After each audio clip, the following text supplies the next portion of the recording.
Clean water always means healthy water. Yes, myth, 100%.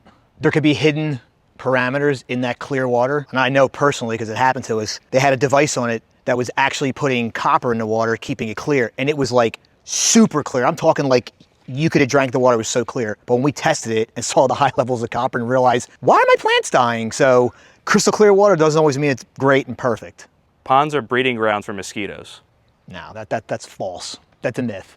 Ponds always have, somebody else is living there, not just the fish. There's frogs, there's dragonflies. There's other things that come to the pond that hang out that are gonna eat the larvae that's swimming around the water. Fish like it. So if the fish are, they're gonna eat the larvae. So no, I don't, no, that's a myth. Rocks and gravel make a pond impossible to clean.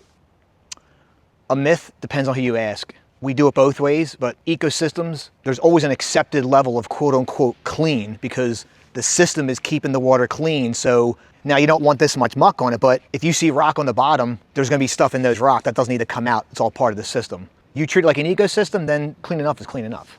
Small ponds are easier to maintain than large ones. I'm gonna say no, and there's a reason why. Managing a small pond is tough because when you get a heavy thunderstorm, that heavy thunderstorm can add, say, 100 gallons to your 400 gallon or 500 gallon system. That's like 20% water change.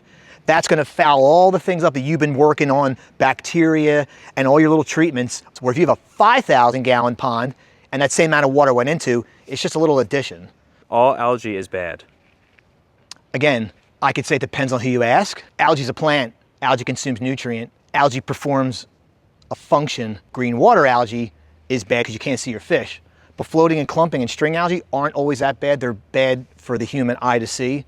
But sometimes a little bit in the system is a good thing. So I guess another myth, I guess.